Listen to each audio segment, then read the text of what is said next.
The Macbook Early 2015 is here. Is it as amazing as Apple's inability to keep it in stock anywhere and the appearance of sealed units on eBay for greater than retail price would indicate? Or is it a colossal failure and only worthy of being burned with fire? Or given my usual water treatment? Well, one or both of those things is definitely coming, so get subscribed now if you aren't already.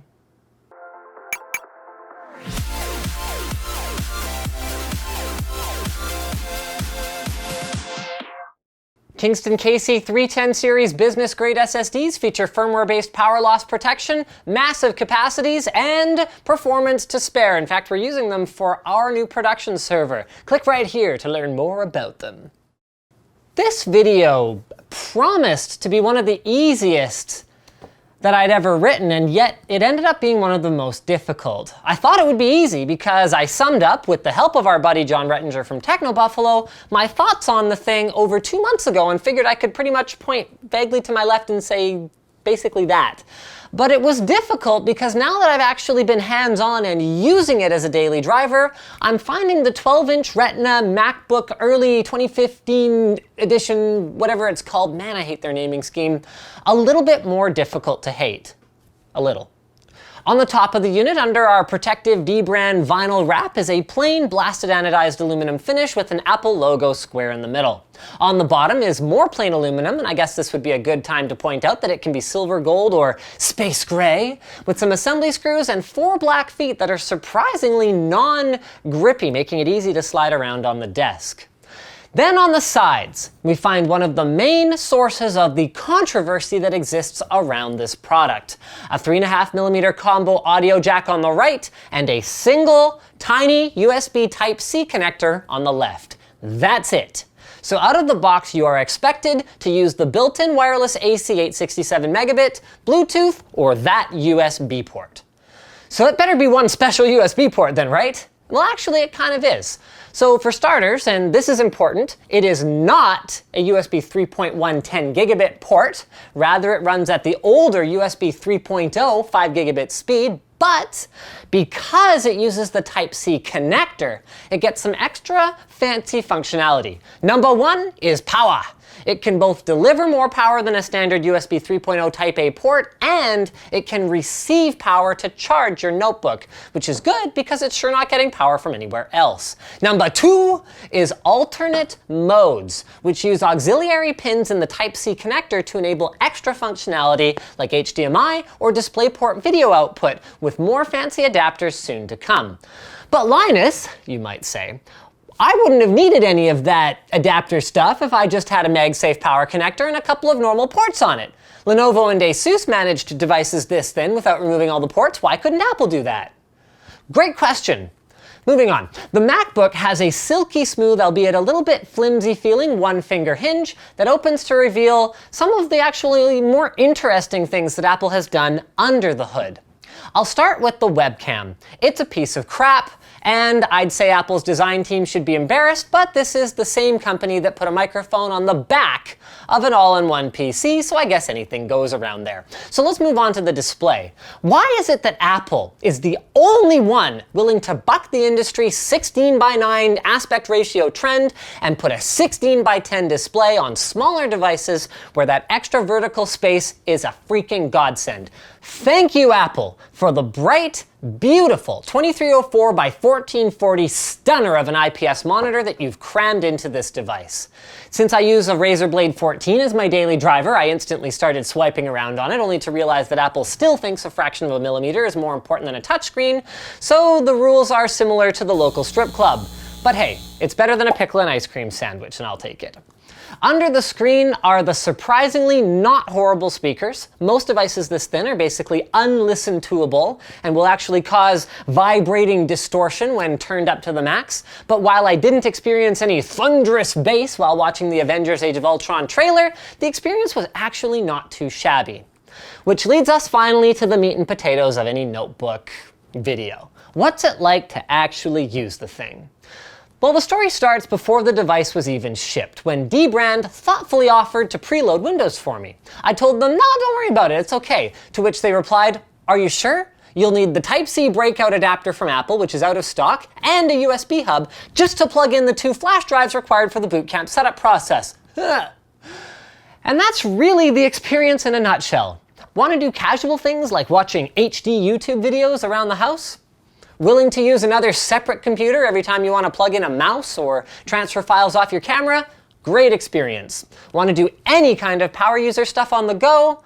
Although that stuff I just mentioned hardly feels power user to me, buy something else, because you'll either be carting around adapters that negate the ease of use benefits of a thin and light, or you'll be constantly frustrated.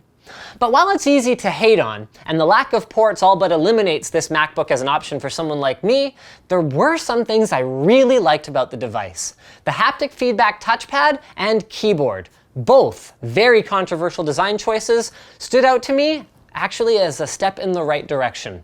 I'll start with the touchpad. Instead of a hinge at the top and a mechanical downward movement to make it click to save space that Apple assures us was used to cram in more batteries for that 9 hours of web browsing per charge, the entire surface of the spacious, glass-topped capacitive touchpad is pressure sensitive and vibrates when you press a little bit to simulate a click, then again with an adjustable pressure threshold in software when you press harder. It's awesome.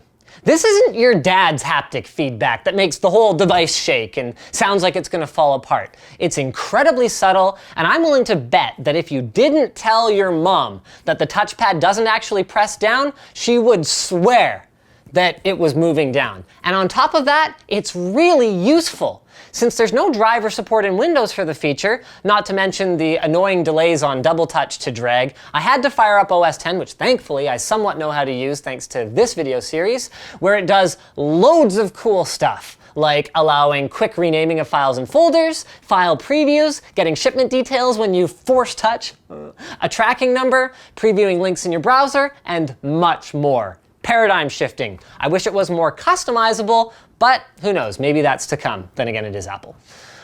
The keyboard, though, is one that many more people are raising hell about, and I get it.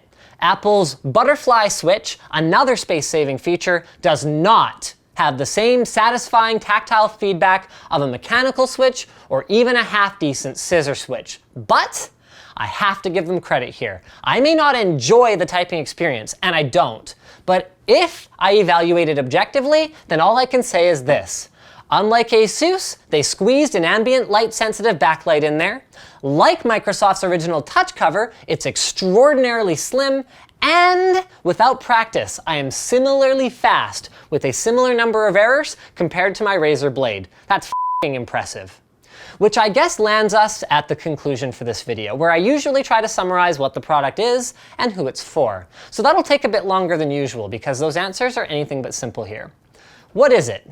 On the surface, it appears to be a MacBook Air usurper with no I/O that Apple is cramming down our throats by refusing to modernize the Air with a decent screen and storage. But if we dig a little deeper and look at that tiny, basically iPad-sized PCB that Apple is bragging about, we discover what it really is. A tablet whose touchscreen was stolen and replaced with a keyboard cover while it wasn't looking, making it a proof of concept product for two things, or at least two things. Number one, the rumored upcoming Apple CPU. If a Core M can power a hyper-mobile Yosemite experience, then I wouldn't be surprised to see an A10 or A11 chip do that in a couple of years. And number two, USB Type-C, since it gives Apple a chance to ship this undoubtedly thoroughly validated, but not yet field-tested connector in a relatively low-volume product before they risk deploying tens of millions of phones and tablets in the upcoming refresh, only to discover that it caused all kinds of problems. And as usual, the what is it goes a long way towards helping us answer who is it for. Not me, that's for sure. As much as I absolutely love the battery life and I can't help but feel just a little bit cooler when I whip it out and start typing away at the airport, I've got to do.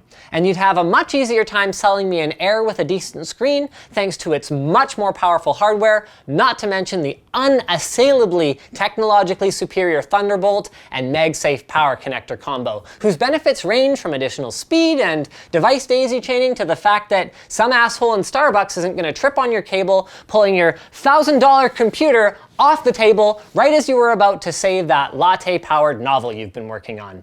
In fact, the only downside is that Thunderbolt stuff, like docks, is generally more expensive than USB stuff. But on top of the MacBook's inexplicably large price premium compared to similar devices like the Asus ZenBook UX305, Apple wants $80 for a fracking USB breakout dongle anyway, negating a lot of the cost savings. But I told myself this wasn't going to turn into a rant, so I won't do that, and I'll just do a snappy ending line like, so if Apple wants your devices to reflect who you are as a person, then I guess if you bought a MacBook 12-inch late 2015 Retina, you're the kind of person who's not in a hurry, and even if you were, you don't have anything particularly important to do. But you need to do it for a long time in between charges and look really cool while you do it. Speaking of looking cool, Ting's mobile network supports the iPhone 6 and 6 Plus, so you can look cool while talking on your phone without paying more than you have to. They're the mobile carrier that's focused on customer service and customer satisfaction, which means when you call them, you don't talk to a robot, you get through directly to a person. You also pay for only what you use, with the average Ting bill at about $24 per month per device. If you're stuck in a contract, Ting will cover up to 25% of your cancellation fee, up to $75. And if you head over to linus.ting.com and try out their savings calculator and sign up, you'll get $25 in service credit or towards a new device. So check that out now. So I think that's pretty much it, guys. Thanks for watching. Like the video if you liked it, dislike it if you disliked it. Leave a comment, preferably at the forum link in our video description there. Also linked in the video description is our merch page where you can buy a cool t-shirt like this one, a contribution page where you can give us a monthly contribution if you want us to keep making videos, and a place where you can change your Amazon bookmark to one with our affiliate code so we get a small kickback whenever you're buying MacBooks on Amazon. Or do they even sell MacBooks on Amazon? I don't know. If you do buy a MacBook on Amazon, I really don't recommend this one. Wait for an upgraded Air. Hopefully it's coming. Thanks again for watching, and as always, don't forget to subscribe. Not to mention there are many excellent options for PC notebooks too. Just saying.